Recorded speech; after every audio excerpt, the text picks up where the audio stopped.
Okay, hello everyone and welcome. Good to see everyone here. I'm Sharon. I'm the co-founder and CEO of Lamini. Just a quick background on myself. I was most recently computer science faculty at Stanford, leading a research group in generative AI, where I also did my PhD in generative AI with Andrew Ng. And I teach about 1 million people online in, you guessed it, generative AI.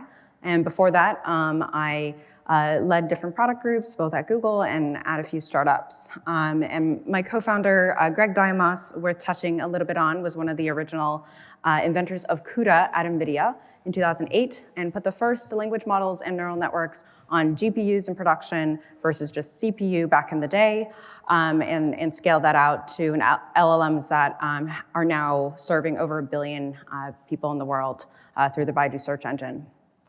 So that's us, and super quick on Lamini, we're fine-tuning an inference platform for enterprises.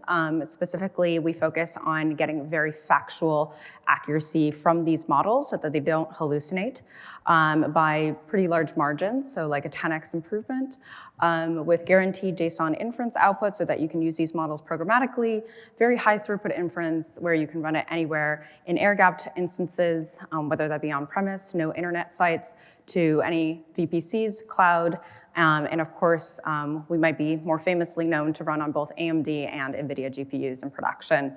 I believe we got the first MI300 from AMD. So the agenda for today, I'm going to talk about this high-level, idea of software 2.0, of how to inject new knowledge into these models, and specifically, actually the problem that arises in the models that we have today. I think a huge gap is caused by the hallucinations they have. So how do you inject facts specifically into these models so that you can reliably use them? So I'll talk about software 2.0, which is coined by one of my good friends, Andrej Karpathy, and exactly how that leads into enterprise 2.0. Next, I'll talk a bit about Lamini memory tuning. This is a technique to remove hallucinations systematically that people have found very interesting, both from a technical perspective. So I'll go through, exactly technically what's going on inside of the model so you can understand how to systematically remove it, whether you want to do it yourself or here. And then, of course, how that actually relates to real business outcomes. So this is a case study with a Fortune 500 company, or 100 company, and then additional applications of how you can apply this and how you can systematically remove hallucinations and inject facts, inject new knowledge into these models. So first, just high level on software 2.0, what exactly is it? Well, software 1.0, if you remember, is traditional software that we mostly still write today and that we've been writing for a long time, so writing these functions on our own, by hand in some ways. And software 2.0, Andrej Karpathy kind of argues, is hitting models, hitting AI instead that writes these functions of increasing complexity.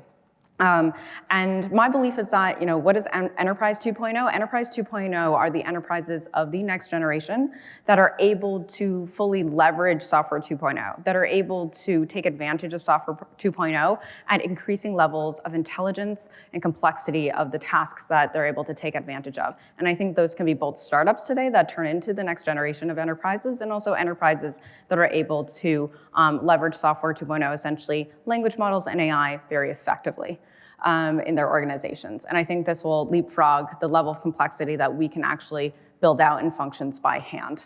But what I see as a huge blocker today is that, there are so many great applications, so much promise, but what I'm still seeing are shallow uses of these models. Recently someone came up to me and said, "Hey, Sharon, all this Gen AI stuff is so exciting, but it really is just helping me write email a little bit faster." That's super underwhelming, and I agree. That is super underwhelming and a little bit frustrating. So how are we able to inject new knowledge into these models? Specifically, how are we able to inject facts? And I'm going to walk through exactly why these models are so bad at, remembering facts and being able to work with that, and how to actually think about this from a technical perspective to reduce that, and then also walk through kind of a workflow of how to systematically reduce it, because there are ways to reduce it from a technical perspective for various different use cases. So hallucinations I see as the number one blocker. And what that causes is a lack of trust among users. This makes it hard to have reliable business outcomes. And finally, if you're producing, let's say, like you're generating function calls and that's unreliable, then that reduces uptime. And for many of the interfaces that we have today, they're APIs, right? Maybe we communicate, you and I, through language, and these models are incredible at that. But many of the interfaces that we have between our systems today, within organizations, between different teams within organizations, they're APIs, right? And so they follow a certain spec, and we expect the model to be able to faithfully produce those and match those. So maybe to step back and understand how language models work, why is it by design that they hallucinate? Well, the number one thing is that for pre-training of these large language models, what they're doing is improving generalization error, or if I were to just be really in layman's terms, they're reducing the average error across all the examples they see on the internet. And so what that means is that they're pretty good at everything, but they're perfect at nothing. And that causes a problem because you kind of want it to be perfect at some things, right? You want it to not hallucinate on your revenue numbers, for example. You want it to be perfect at that, just like people are. So an example is, here's what year did Dave Aguilar climb the Golden Gate Bridge? He climbed it in, so the language model is responding. And when you first sorry, I know it's a little bit masked there, but when you haven't trained the model yet, the loss is still really high.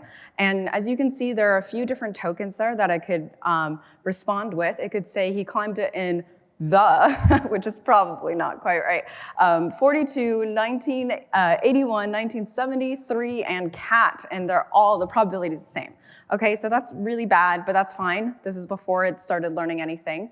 And that's still conditioned on the prompt here. And so now after it's learned some stuff, the loss is really small now. Great, so now conditioned on this prompt, it's able to have a much better distribution and know that it's supposed to give you a date, okay? But the model actually doesn't necessarily know the difference between what's right and what's nearly right. And for something that is nearly right is okay. Like when I say hi versus hello, those are nearly right, and it's totally okay to go with either one. In this case, probably not to go with 1981 versus 1970, right? So it doesn't really know that difference. And this is where people try to use different techniques like retrieval augmented generation, RAG, and more advanced prompt engineering. So you might be able to loop in a Wikipedia article, maybe on Dave Aguilar or on the Golden Gate Bridge. And you can get a much better distribution, right? So make that a little bit sharper across those dates. And in some instances, you might get the right answer and you're like, great, let's go. And in others, you fail. And I think a lot of people ask me the question, why does it fail? And it's because in the model's latent space, what's happening is that it's associating all of these concepts together in a very, very high dimensional space. So it might see other dates related to the Golden Gate Bridge and think it's related to that. It might think, there's this other Dave guy, or Dave Aguilar is related to this other person, and that therefore hallucinates across those. So those are all those multidimensional concepts coming together, and it can confuse the model. And in some cases, when you give it too much information, it overwhelms it in the prompt. So yes, it can be incorrect. I'd like to kind of push for a very different approach that I think would dramatically improve the outcome and actually address the underlying issue here very, very directly. And that is saying, okay, instead of those distributions there, I want a different distribution. I want it to be exactly correct. I want it to be perfect on my fact. And so what this means is I want my distribution to look like this. I want the loss to be 0, and I want it to only produce 1981 on my facts. And so how do we get there? What does this actually play out as? well, I think something that's really, really interesting, and you might have seen papers from OpenAI and elsewhere where they say, oh, hallucinations are just part of language models, part of life and how we train these language models, and it certainly is for pre-training. So for improving average loss across more and more general tasks, as you get increasing levels of these models, you'll get better ways of being able to produce, for example, English prose like he climbed it in. Like that'll be better and better and better in how the model interacts with us. However, and I know you can't really totally see that x-axis, but that is getting at what we call that zero loss. That's gonna still persist as something that needs to be done on those important facts, that 1981 piece. So here's to say that, with increasing, improving generations doesn't have to be GPT 345, could be Llama 345, Mistral, et cetera. The same thing happens. They're just reducing average error here.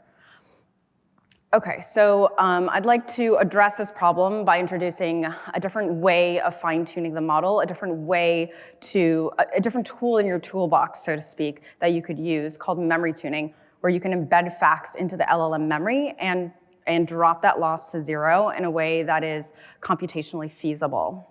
Because actually, in order to do that, which is totally feasible, it's just very, very computationally expensive by over 100x. So what does that look like?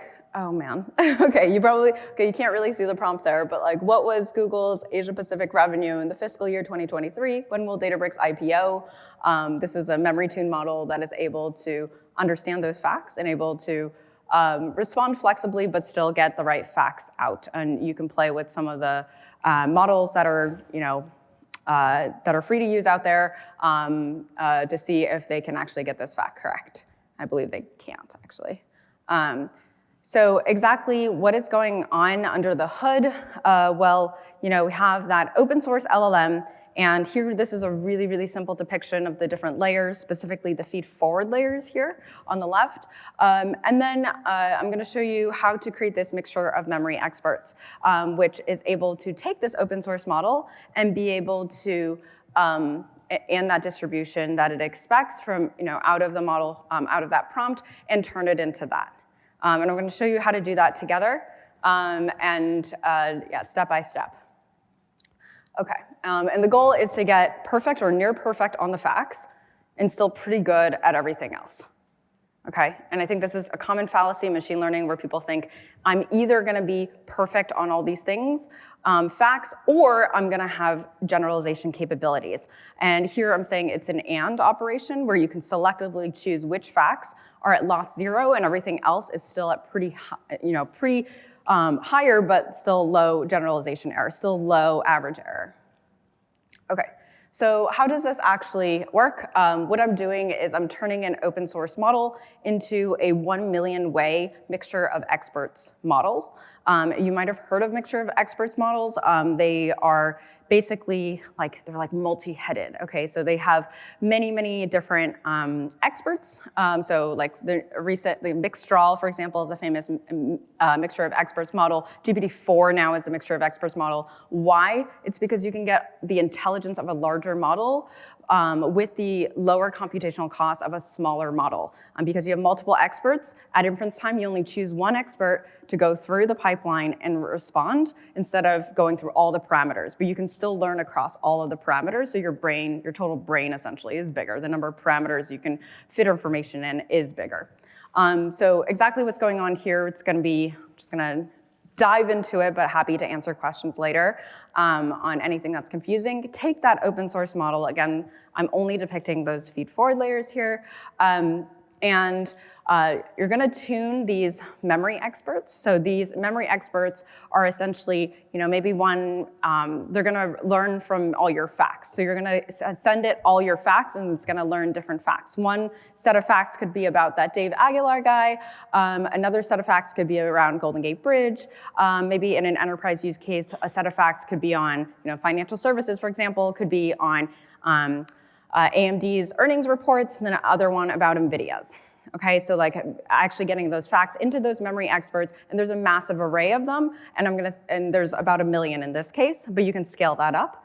And specifically, the important thing is or what's interesting is that you can scale it up far more than context windows are today. Context windows are about 1 million, right, like at max-ish. This you can scale up to the number of parameters that the original model was pre-trained on. So for Llama 3, 8 billion, that would be 15 trillion tokens. So it makes it interesting that you can stuff it with that many facts. Okay, so you have all those memory experts. You have those weights that feed forward layer. And if you're familiar with LoRa or adapters, that's what those trapezoids are. And you're feeding those memory experts into that LoRa so that you can tune, so that you can basically embed those facts. And this is inspired by information retrieval, which is the same thing that RAG is inspired by. And you can embed those facts, essentially retrieved, into every single layer through the LoRa adapter, so it's highly efficient. And exactly what's going on here is a cross-attention mechanism to first select each of those experts and put them inside of the adapter, and then of course concatenate that with the weights back in, which is a normal adapter kind of LoRa process there. And ultimately, you get this mixture of memory experts, as you can see, that you are routing and sampling and retrieving essentially from this index of learned memory experts at different layers, right? There are different colors, essentially, at every layer, and then you're able to respond to the user query. And what is super important here is that this model is, can be very large, so those colors can scale out quite a bit, right, to 1 million or even more than that. But your computational cost is still pretty low as you learn through the adapters, and these are pretty small as you selectively choose them. So just to map this back onto our previous concept, what this looks like is your original open source model looks like this. That's all fine and good. Go through almost a similar like LoRa process, but in this case, picking up memory experts along the way to then fix your distribution to be just that fact. And this is all, this goes through a huge training process, so I'll show you exactly what that looks like. But it's not actually that terribly difficult, but I'll walk you through exactly what that process looks like. And right here. So that was cool research, fun. There's a paper, feel free to go read it. There are model weights dropped that are open source. But I think why some of you are here is probably beyond just paper and academic talk, is like, how does this actually impact a real business outcome in a real use case setting? This is for a Fortune 100 tech company, and they were building a code agent for text-to-SQL. And with Mistral out of the box, obviously it didn't know their SQL schema, which had millions of columns, for example, in one of their tables, and it got 0% accuracy. With advanced RAG and a bit of instruction fine-tuning over multiple months with their software and data science teams, they were able to get to about 50% accuracy. And this is when they approached us and said, this is great, but we cannot serve this to our business intelligence agents internally. Like this is, I don't want a coin flip, so to speak. So with memory tuning, which they leveraged on their own, they were able to get to almost 95% accuracy within a day of iteration. And so that's associated both with the speed at which they can iterate and the speed at which memory tuning can occur. And the figure over there is just showing exactly what process they were doing for their agent. And I'll go into that into a bit of detail, actually, I think on this slide, yeah. So a user might ask a question. The first language model inside of the agent will convert that into a SQL query. That SQL query hits a SQL database, which executes the query, gives an output, which a second language model takes, combines with that user query, and is able to respond in a natural language way. And the first step in all of this is, hey, this is my crazy giant agent pipeline. This is actually a tiny one, but let's say you have I know there are big ones out there. but for the sake of example, this one's a tiny one, and they identified first, like, where is it failing most, right? This is like a diagnosis of what's going on, where are things going wrong, and where do I need to dramatically improve the model. And so here it's in generating that SQL. They're just generating either SQL that doesn't execute, so that either fails when it is executed in the database, or SQL that is malformed. So it does work, but it actually produces the wrong output, gives the wrong answer. And so one example here is month ID. So the model kept saying, month ID is 4 for April, when they had a special format. And actually, they had a format that was even more ridiculous than this internally, which I'm sure you've seen crazy formats before. But essentially, it was basically impossible to get the model to output that format, no matter how many examples they gave. Actually, a fun fact was in the real example, 04 was January, so, hard, even for a person, actually, so it'd be really hard for me. So what did they do first? First, get an evaluation data set. A lot of people ask me about evaluation. It's actually what my dissertation was on for generative models. And I think, actually, the way to think about it is you want to get examples where the model is incorrect, but they're almost like the easiest examples where it's incorrect, because then that's like the next frontier of how you can improve it.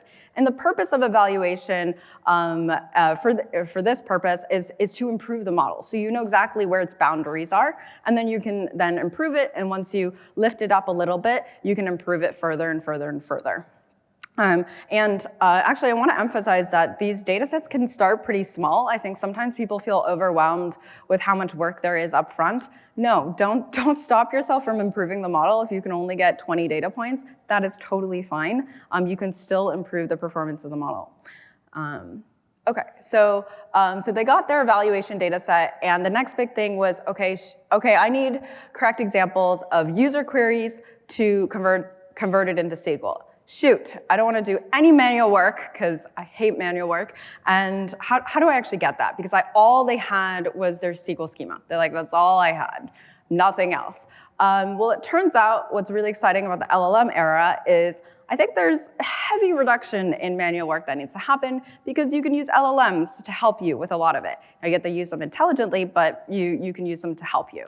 And what they did was basically work backwards. So go from their SQL schema, so from that SQL database kind of figure there, go back and generate SQL based on that schema, parts of that schema, and then from that SQL, generate plausible user queries. So what that looks like is there's a data agent that goes from their SQL schema, not quite database, but schema, and then goes into plausible queries. And we have a blog post of this online if you want to go look at concrete examples of what those queries look like. And then from those queries, actually generate plausible user questions about those queries. Why is this interesting? Is because going this opposite direction is feasible because you're constraining the space of what it's generating. But going the opposite direction is actually harder. So you're going the correct direction is actually harder. And that's why you're teaching the model a harder task, but using the model to generate essentially pairs by the opposite mechanism where it can actually be much more faithful and generate correct data. So what does the outcome look like? Well, remember it produced 4 before, and now it can actually produce the right format consistently and be able to do that across all the different months. I think what was most compelling to this team was being able to do so with getting to high accuracy with less developer effort, basically faster time to accuracy, because they spent a lot of time on RAG, and they felt like they hit a ceiling on accuracy. And while they could get some lift, they're like, this is it. I guess we just have to maybe wait for the next generation of model. But they waited from Llama 2 to 3 or Mistral 1 to 2, and they said it just wasn't actually improving. We were actually mainly just improving our RAG pipelines, and this is why. It's because it was failing at the facts. It was failing at the formatting of how they actually how their SQL is actually formatted here. And just a quote from them is, fine-tuning doesn't have a lot of docs or best practices. I think that hopefully there are more and more, though this was recent. So it's a lot of trial and error, so it takes weeks to fine-tune a model, and with this, they were shocked because it only took 2 hours. They iterated quite a few times within that day, right? So like 2 hours, you can iterate a couple times on that model. Okay. Okay, so you might be wondering, great, so there's that Golden Gate Bridge use case, example, one example, and then there's this like customers like SQL, text-to-SQL example. How does this actually relate to all the different tasks I can apply this to? So text-to-SQL, yes, and I actually would generalize this to code agents in general because you have to accurately, let's say, produce variable names, for example, or I know in some code bases there's stuff that's like pretty particular to how people write functions, et cetera. Classification is another one. We have a case study out there with Copy AI, who built an LLM classifier for one of their Fortune 100 customers.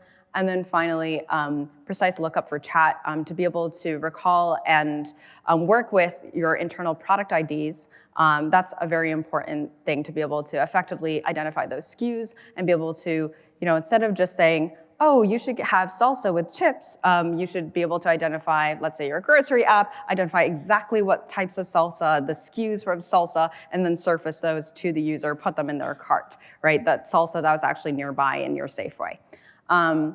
Okay, and then finally, being able to do facts and figures similar to the Golden Gate Bridge case, but maybe you're applying it to earnings reports with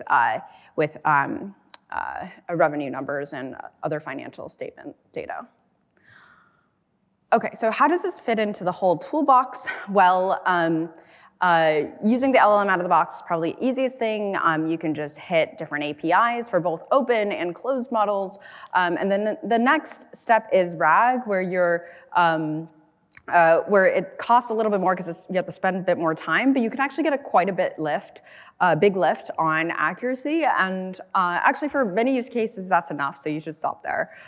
Don't burden yourself with more work than you need. But next is memory tuning.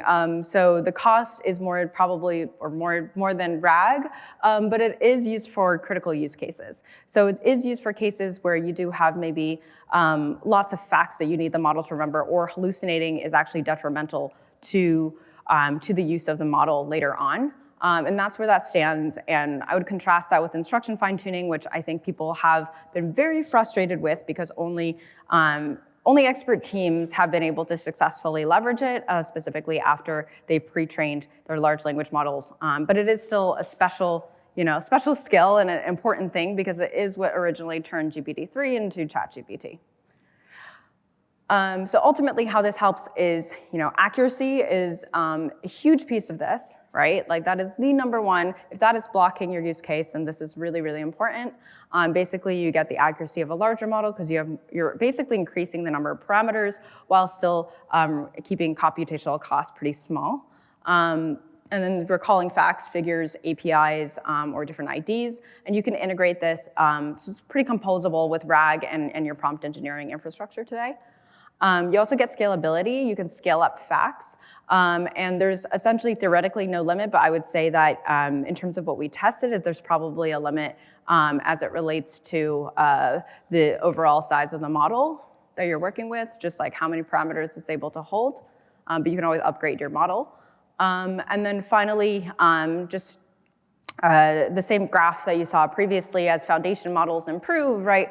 Like you don't want to build infrastructure that you need to just delete later. You don't want to build tech debt. So this is just an orthogonal approach to remembering those facts specific to your proprietary data and can be used for every single generation, can be reused for every single generation of model. And we're already seeing folks doing that.